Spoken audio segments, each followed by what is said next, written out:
Bonjour à tous. Alors, je vous propose aujourd'hui de travailler sur le grand oral et plus particulièrement sur le temps 2.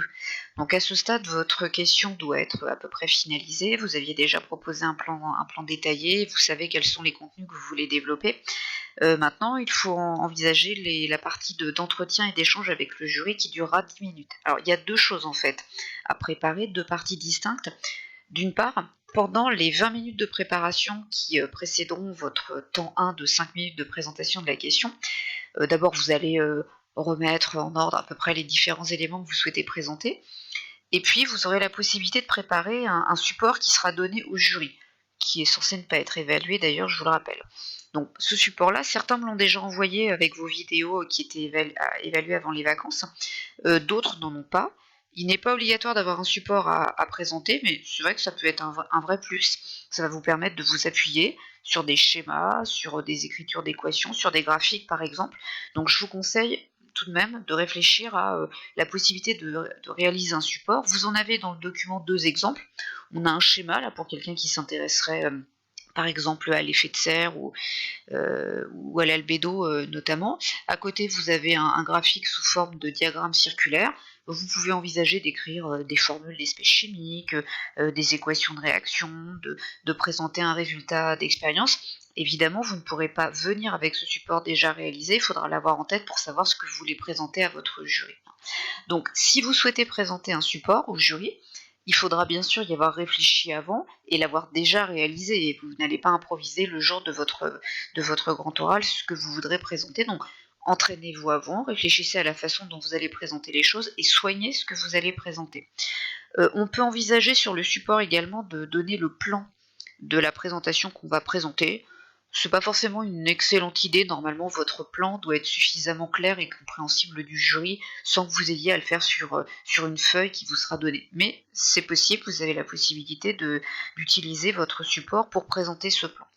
Bon, j'en viens plus précisément la partie dont je voulais parler aujourd'hui, pour les questions du jury. Donc après vos 5 minutes de présentation de votre question, vous disposerez de 10 minutes pour interagir et échanger avec le jury. Donc si les 5 premières minutes se font obligatoirement debout, pour la deuxième partie, là, vous pourrez vous asseoir. Je vous conseille plutôt de vous asseoir parce que ça va vous aider à vous relâcher, à vous détendre. Ça va marquer aussi une différence avec le premier temps de présentation. C'est plutôt mieux. Mais bien sûr, si vous souhaitez rester debout, c'est tout à fait possible.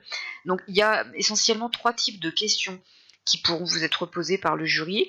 Normalement, on devrait y aller graduellement et démarrer par des questions qui vont permettre de préciser, d'amener des compléments d'information sur des éléments que vous avez présentés lors du temps 1 du grand oral. Notamment parce que le temps 1 ne dure que 5 minutes et vous ne pourrez pas développer toutes les idées qui auraient été pertinentes. Ensuite, le jury va vous demander de développer au sens d'aller un petit peu plus loin. Donc normalement, la difficulté des questions devrait aller de façon croissante pour voir un petit peu jusqu'où vont vos connaissances et vos compétences. N'oubliez pas que vous pouvez être interrogé sur toutes les notions qui ont été traitées en enseignement de spécialité, à la fois le programme de terminale mais aussi celui de première, et aussi ce qu'on aura vu au 3e trimestre, les 5 chapitres qui n'étaient pas censés être évalués à l'écrit, peuvent faire l'objet de questions si c'est en lien avec ce que vous avez présenté pour le grand oral. Et puis enfin, on va vous demander aussi de justifier vos choix, puisque lors du grand oral, vous devez vous montrer capable de convaincre, d'expliquer pourquoi vous avez un avis assez tranché sur une question. On va vous demander effectivement de justifier et d'argumenter les choix que vous êtes amené à faire. Donc pour compléter ce que je viens de dire là, vous allez trouver sur Moodle, dans la partie relative au grand oral et au temps 1 et 2 du grand oral, vous allez trouver donc, dans la partie temps 1 du grand oral vos grilles d'évaluation pour les vidéos que vous m'aviez envoyées avant les vacances, donc vous avez été noté sur 10. Et sous la grille d'évaluation, avec les commentaires que j'ai faits, vous avez chacun 5 questions que j'ai formulées. Donc le but à partir de maintenant, ça va être de vous constituer vous-même une banque de questions, de façon à essayer de lister les questions en rapport avec ce que vous avez présenté.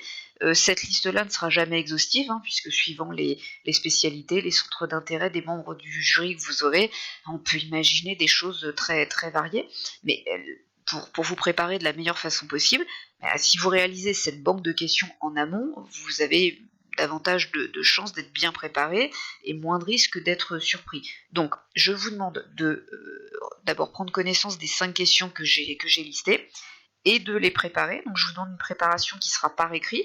Donc, je suis aussi allée vers des difficultés croissantes, en démarrant par des questions assez proches du cours et puis en essayant d'ouvrir sur des choses un peu plus générales. Donc vous aurez, une fois que vous aurez pris connaissance des questions, à préparer les réponses à ces questions. Je les veux donc par écrit et on retravaillera dessus ensemble le jeudi du retour au lycée, donc le jeudi 6 mai, où on travaillera de nouveau sur le grand oral. Pour finir avec le document qui est là, alors je ne détaille pas pour le moment la troisième partie qui correspond au temps 3 du grand oral sur les choix d'orientation. Ça, on travaillera avec vous dessus à partir du mardi de la rentrée sur les créneaux d'orientation, puisque la période de saisie des vœux ou d'envoi des documents complémentaires est terminée sur Parcoursup. On utilisera les séances pour travailler sur cette partie-là. Je vous encourage également à lire les conseils ou les outils qui sont fournis dans les boîtes à outils sur les pages 3 et 4 du document que je suis en train de vous montrer, où vous avez pas mal d'astuces, de conseils qui peuvent vous être utiles. Alors notamment lorsque vous allez dialoguer avec le jury, écoutez bien les questions qui sont posées, restez concentré et positif. Ce n'est pas parce qu'à un moment donné vous ne savez pas répondre à une question que c'est forcément la catastrophe et que votre échange est raté. Ne vous laissez pas déstabiliser par des choses que vous n'auriez pas prévues, donc vous allez forcément être confronté à des imprévus, c'est normal, mais le but est de montrer que vous n'êtes pas déstabilisé et que vous savez rebondir.